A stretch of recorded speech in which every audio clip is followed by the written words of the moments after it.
Hello dear students, कैसे हैं आप लोग। आई होप कि आप लोग बहुत ही अच्छे होंगे और तैयारी कर रहे होंगे सीयूईटी एग्ज़ाम की।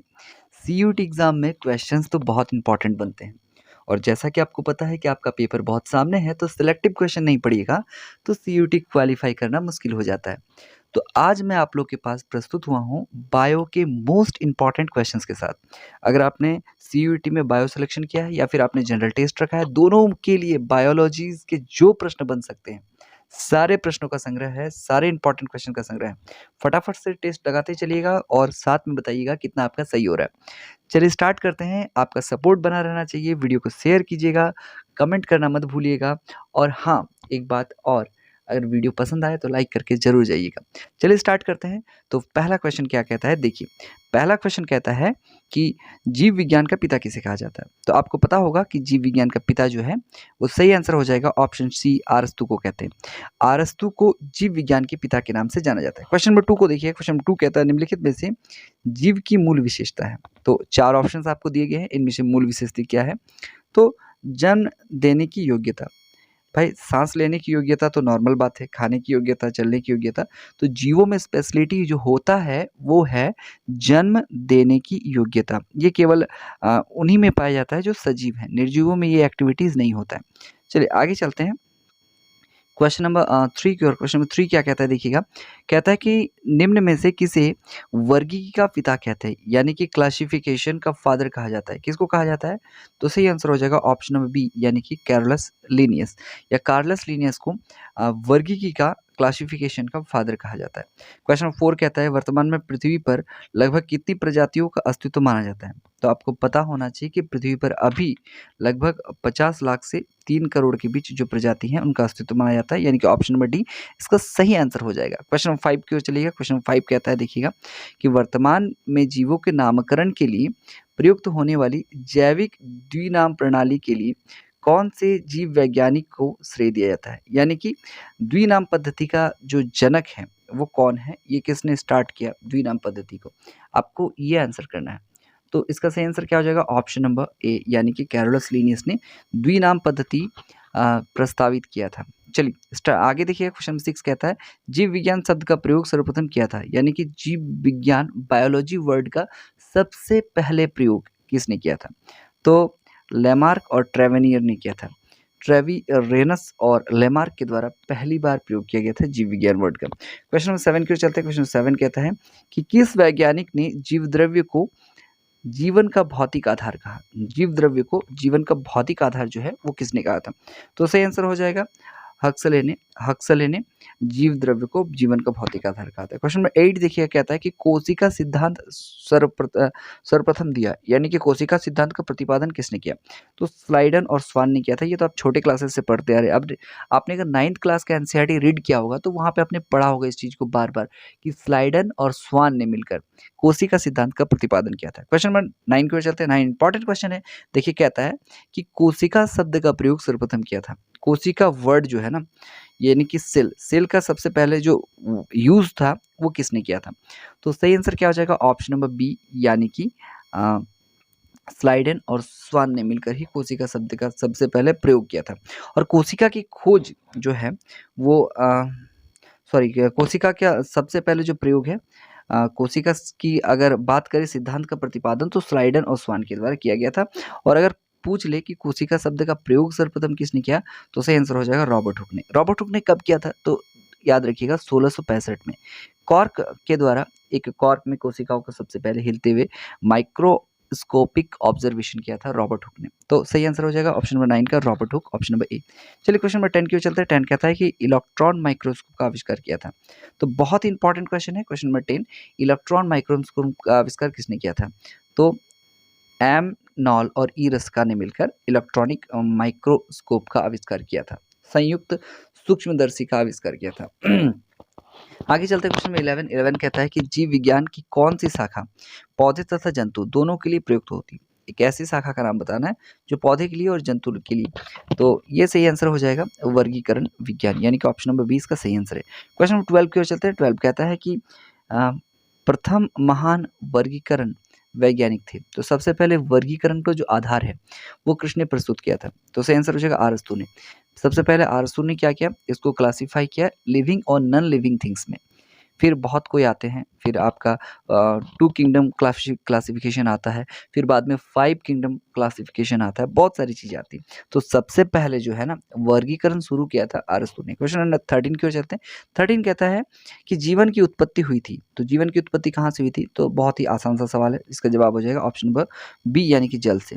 जल से सबसे पहले जीवन की उत्पत्ति मानी जाती है। क्वेश्चन 14 कहता है कि एक कोशिकीय जीवों का अध्ययन सर्वप्रथम किस वैज्ञानिक ने किया था? तो एक कोशिकीय जो जीव होता है उसका अध्ययन किस वैज्ञानिक ने किया था? तो लीवेनहॉक ने किया था। ऑप्शन नंबर ए लीवेनहॉक इसका पूरा आंसर हो जाएगा।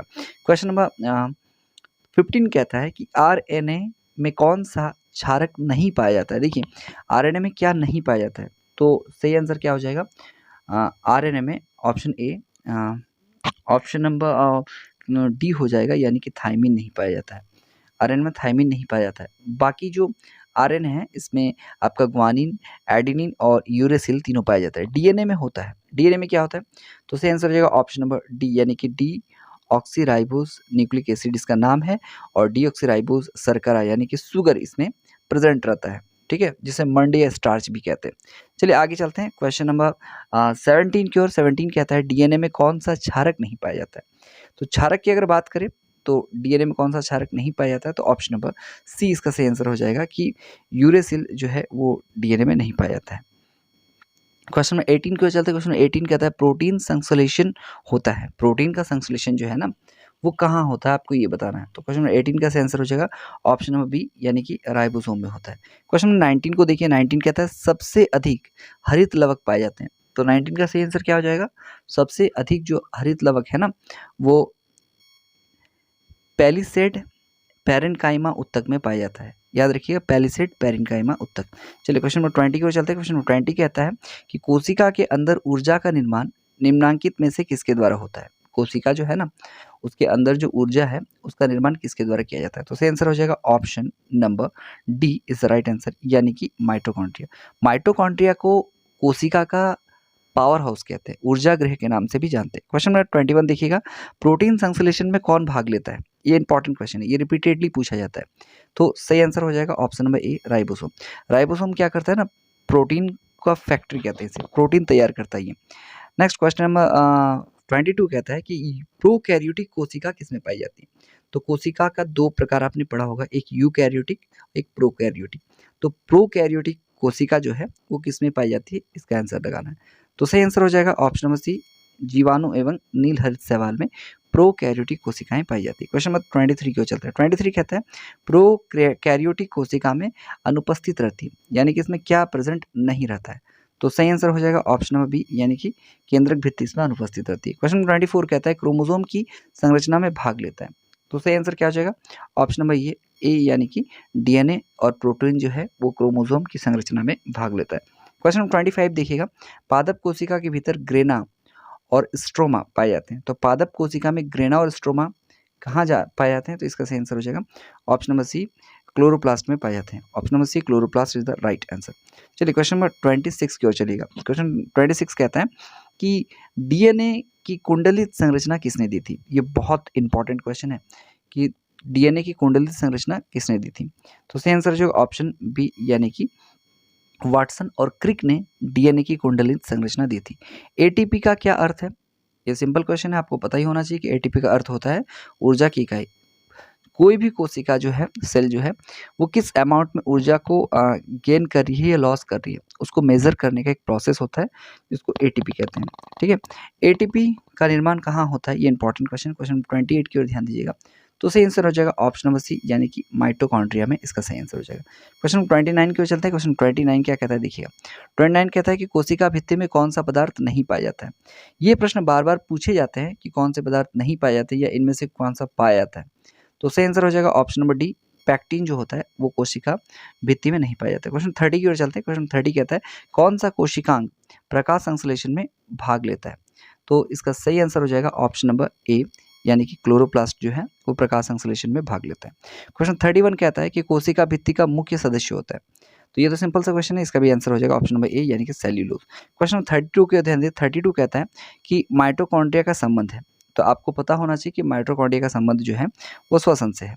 तो बिल्कुल क्वेश्चन नंबर 33 की ओर चलते हैं। क्वेश्चन 33 क्या कहते हैं कि माइटोकॉन्ड्रिया की अंतःकला के वलन कहलाते हैं। माइटोकॉन्ड्रिया में जो अंतःकला है ना, उसमें वलन क्या कहलाते हैं?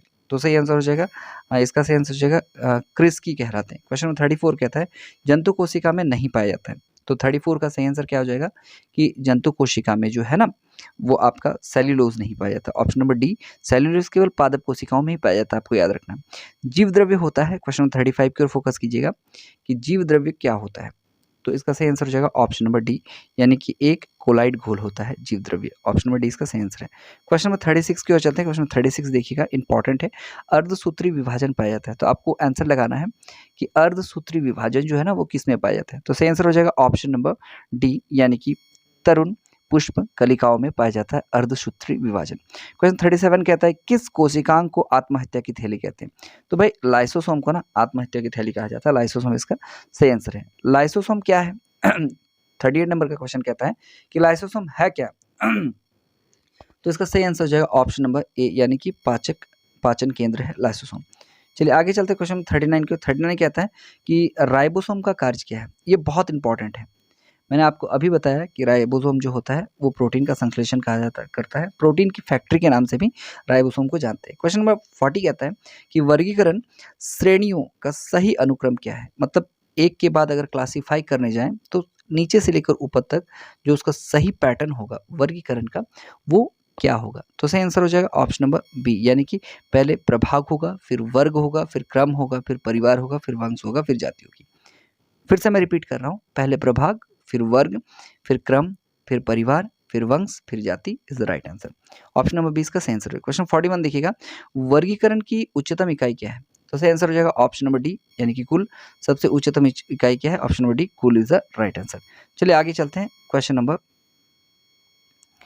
42 की ओर। क्वेश्चन नंबर 42 क्या कहता है देखिएगा। क्वेश्चन 42 कहता है कि अंतर प्रजनन जीवों के एक समूह को निम्नांकित में से किसके साथ जोड़ा जाता है। अंतर प्रजनन जो होता है उसमें जीवों के एक समूह को किसके साथ हम लोग जोड़ते हैं। तो सही आंसर हो जाएगा ऑप्शन नंबर ए, प्रजाति के साथ। क्वेश्चन नंबर 43 कहता है कि किस कोशिकांग को कोशिका का बिजली घर, पावर हाउस कहा जाता है। Power house of the cell कहते हैं। तो माइटोकॉन्ड्रिया मैंने आपको बार बार रिपीट किया, आपको पता होगा। क्वेश्चन 44 कहता है कि लाइसोसोम में पाया जाता है। लाइसोसोम को तो आत्महत्या की थैली कहा जाता है, पर इसमें पाया क्या जाता है। तो सही आंसर हो जाएगा ऑप्शन सी, पाचक एंजाइम पाए जाते हैं। क्वेश्चन नंबर 45 की ओर चलते हैं। क्वेश्चन 45 क्या कहता है देखिए। 45 कहता है कि कोशिका का नियंत्रक कक्ष यानी कि कंट्रोल सेंटर किसे कहा जाता है। तो ये भी एक आसान सा सवाल है और इसका सही आंसर हो जाएगा ऑप्शन नंबर डी, यानी कि केंद्रक को। जिस तरह हमारे बॉडी का संपूर्ण जो नियंत्रण है ना, वो हमारे मस्तिष्क में होता है, ब्रेन को कहते हैं। तो उसी तरह कोशिका में जो सारा नियंत्रण है उसके केंद्रक में होता है। क्वेश्चन नंबर 46 देखिएगा, पादप कोशिका में डीएनए होता है। ये बहुत इंपॉर्टेंट क्वेश्चन है, ये बहुत इंपॉर्टेंट क्वेश्चन है। तो सही आंसर क्या हो जाएगा, इनमें से सभी, यानी कि हरित लवक में, माइटोकॉन्ड्रिया में और केंद्रक में, इन तीनों में पादप कोशिका में डीएनए होता है। क्वेश्चन नंबर 47 की ओर चलते हैं। निम्नांकित में से कौन सी कोशिका में माइटोकॉन्ड्रिया तथा केंद्रक नहीं होता है। तो कौन सी कोशिका है भाई जिसमें माइटोकॉन्ड्रिया और केंद्रक नहीं होता है। तो सही आंसर है बैक्टीरिया में। Option number A, bacteria is the right answer. Question 48 की ओर चलते हैं। क्वेश्चन 48 कहता है जीवमंडल की सबसे छोटी कोशिका, जीवमंडल में जो सबसे छोटी कोशिका है ना, वो क्या है। तो सही आंसर हो जाएगा pleuropneumonia. Pleuropneumonia is the right answer. Option number A इसका सही आंसर हो जाएगा। क्वेश्चन नंबर 49 की ओर चलते हैं। क्वेश्चन 49 क्या कहता है देखिएगा। 49 कहता है कि प्रोटीन संश्लेषण में सहायक होता है। तो भाई कौन सा है जो प्रोटीन के संश्लेषण में सहायक होता है। तो सही आंसर हो जाएगा ribosome. Ribosome is the right answer. Question number 50 की ओर चलते हैं। 50 कहता है कि मानव शरीर की सबसे बड़ी कोशिका है। मानव शरीर की बात हो रही है तो मानव शरीर की जो सबसे बड़ी कोशिका है वो है तंत्रिका कोशिका। तंत्रिका कोशिका न्यूरॉन के नाम से जानते हैं। आपने ये वाला स्ट्रक्चर देखा होगा, आपने ये वाला स्ट्रक्चर तो कहीं ना कहीं तो देखा होगा। तो ये जो संपूर्ण स्ट्रक्चर है ना, इसी को न्यूरॉन का स्ट्रक्चर कहते हैं। ये आपने अपने क्लासेस में पढ़ा भी होगा। तो चलिए आगे करते हैं क्वेश्चन नंबर 51 की ओर। क्वेश्चन नंबर 51 कहता है कि जीवों के नामकरण की द्विनाम पद्धति से तात्पर्य है, यानी कि जीवों के नामकरण की जो द्विनाम पद्धति है उससे क्या तात्पर्य है, इसका सही आंसर करना है। तो सही आंसर हो जाएगा ऑप्शन नंबर बी, यानी कि किसी जीव का वैज्ञानिक नाम जो दो शब्दों से बना होता है। ठीक है, चलिए आगे चलते हैं क्वेश्चन 52 की ओर। 52 कहता है कोशिका विभाजन की क्रिया आरंभ होती है। तो ये सिंपल सा सवाल है, इसका आंसर क्या हो जाएगा ऑप्शन नंबर डी, यानी कि सेंट्रोसोम से कोशिका विभाजन की क्रिया जो है वो आरंभ होती है। क्वेश्चन नंबर 53 की ओर चलते हैं। क्वेश्चन नंबर 53 कहता है कि नई कोशिका की उत्पत्ति किस क्रिया से होती है? जो नई कोशिकाएं बनती है ना, वो किस क्रिया से बनती है? तो सही आंसर हो जाएगा ऑप्शन नंबर सी, विभाजन से बनती है। क्वेश्चन 54 कहता है कि निम्नांकित में से कौन जीवन का भौतिक आधार है? इन चारों ऑप्शंस में से कौन सा ऐसा है जो जीवन का भौतिक आधार है? तो सही आंसर क्या हो जाएगा? जीव द्रव्य है जीवन का भौतिक आधार। क्वेश्चन 55 की ओर चलते हैं। 55 कहता है कि जीव विज्ञान निम्नांकित में से किसका अध्ययन करता है? जो बायोलॉजी है ना, उसमें हम लोग किस चीज़ का स्टडी करते हैं, ये आपको बताना है। तो 55 का सही आंसर हो जाएगा ऑप्शन नंबर डी, यानी कि सभी जीवित वस्तुओं का, जो भी जीवित है उसका अध्ययन करेंगे बायोलॉजी में। क्वेश्चन 56 की ओर चलेंगे। 56 कहता है कि कोशिका का केंद्र कई भागों द्वारा निर्मित होता है, लेकिन निम्नांकित में से या निम्नलिखित में से एक भाग गलत है। तो कोशिका के केंद्रक में बहुत सारी चीज़ें पाई जाती हैं, तो इन चारों ऑप्शन में से कौन सा ऐसा ऑप्शन है जो कोशिका के केंद्रक में नहीं पाया जाता है? तो सही आंसर हो जाएगा सेंट्रोसोम। बाकी कोशिका केंद्रक द्रव्य भी पाया जाता है, केंद्रिका और क्रोमेटिन, ये तीनों केंद्रक में पाए जाते हैं। क्वेश्चन 57 कहता है कि अर्धसूत्री विभाजन के प्रथम प्रोफेज की अंतिम अवस्था को क्या कहते हैं? तो अर्धसूत्री विभाजन जो होता है उसके फर्स्ट प्रोफेज की अंतिम अवस्था को क्या कहा जाता है? तो ऑप्शन नंबर डी हो जाएगा, डिप्लोटिन कहा जाता है इसको। क्वेश्चन 58 कहता है कि प्लाज्मा झिल्ली द्वारा ढकी कोशिका होती है। प्लाज्मा झिल्ली द्वारा कौन सी कोशिका ढकी होती है? तो सही आंसर हो जाएगा ऑप्शन नंबर बी, जल के लिए अर्धपरागम्य, यानी कि जल को पार्शियली ये अपने से पार होने देता है। क्वेश्चन नंबर 59 की ओर चलते हैं। क्वेश्चन 59 कहता है कि जीव द्रव्य का मुख्य घटक होता है। तो इन चारों ऑप्शन में से आपको बताना है कि जीव द्रव्य का मुख्य घटक कौन सा होता है? तो इसका सही आंसर हो जाएगा ऑप्शन नंबर डी, यानी कि जल होता है जीव द्रव्य का मुख्य घटक। क्वेश्चन नंबर 60 की ओर चलते हैं। अर्धसूत्री विभाजन किस में होता है? तो इसका सही आंसर हो जाएगा अर्धसूत्री जो विभाजन है वो जनन कोशिका में होता है। क्वेश्चन नंबर 61 की ओर चलते हैं। कहता है कि भोजन का ऊर्जा में परिवर्तन कोशिका के किस भाग में होता है? ये भोजन जो ग्रहण करते हैं ना, ये ऊर्जा में जो परिवर्तित होता है वो किस भाग में होता है? तो सही answer mitochondria is the right answer. Question number 62 कहता है कि यूरेसिल किस में पाया जाता है? तो इसका सही आंसर हो जाएगा ऑप्शन नंबर डी, यानी कि आरएनए में यूरेसिल पाया जाता है। नेक्स्ट क्वेश्चन नंबर 63 की ओर चलते हैं। क्वेश्चन नंबर 63 क्या कहता है देखिए कि साइटोकाइनेसिस में किसका विभाजन होता है? तो साइटोकाइनेसिस में किसका विभाजन होता है ये आपको बताना। तो सही आंसर हो जाएगा ऑप्शन नंबर डी, यानी कि कोशिका द्रव्य का विभाजन होता है। क्वेश्चन नंबर 64 कहता है कि जंतु कोशिका में तुर्क तंतु का निर्माण किसके द्वारा होता है? तो जो कोशिका है उसमें तुर्क तंतु का जो निर्माण होता है वो ऑप्शन नंबर डी, यानी कि सेंट्रोमेयर के द्वारा होता है। क्वेश्चन 65 कहता है कि कोशिकीय श्वसन के क्रम में ग्लाइकोलाइसिस की प्रक्रिया कहाँ संपन्न होती है? कोशिकीय श्वसन के प्रक्रम जो ग्लाइकोलाइसिस जो क्रिया होती है वो कहाँ पे संपन्न होती है? तो इसका सही आंसर हो जाएगा ऑप्शन नंबर सी, यानी कि माइटोकॉन्ड्रिया में। Option number C, mitochondria is the right answer. Question 66 देखिएगा कि वर्गीकरण की पंचगत प्रणाली यानी 5 किंगडम क्लासिफिकेशन का प्रस्ताव किसके द्वारा दिया गया? तो 5 किंगडम क्लासिफिकेशन जो है वो किसके द्वारा शुरू किया गया था? तो आपको पता होगा वीटेकर के द्वारा, RH वीटेकर ने इसे शुरुआत किया था। क्वेश्चन नंबर 67 की ओर चलते हैं। क्वेश्चन 67 कहता है कि प्रमुख शैवाल का वर्गीकरण आधारित होता है। तो सही आंसर क्या हो जाएगा इसका? ऑप्शन नंबर बी, यानी कि वर्णकों की प्रकृति पर। क्वेश्चन नंबर 68 कहता है शैवाल के अध्ययन को किस रूप में जाना जाता है? तो ये सिंपल सा क्वेश्चन है, इसका सही आंसर होगा ऑप्शन नंबर ए, यानी कि फाइकोलॉजी। फाइकोलॉजी शैवाल के अध्ययन को कहते हैं। चलिए आगे चलते हैं क्वेश्चन नंबर 69 की ओर। प्रोटीन समृद्ध शैवाल है ऐसा शैवाल जिसमें बहुत प्रचुर मात्रा में प्रोटीन पाया था, तो वो कौन सा है? तो सही आंसर हो जाएगा ऑप्शन नंबर बी, यानी कि स्पीसलीना जो है उसमें बहुत प्रोटीन पाया जाता है। क्वेश्चन 70 की ओर चलते हैं। 70 कहता है निम्नांकित में से कौन सा शैवाल अंतरिक्ष अनुसंधान में प्रयोग होता है? यानी कि अंतरिक्ष के अनुसंधान में कौन से शैवाल का प्रयोग किया जाता है?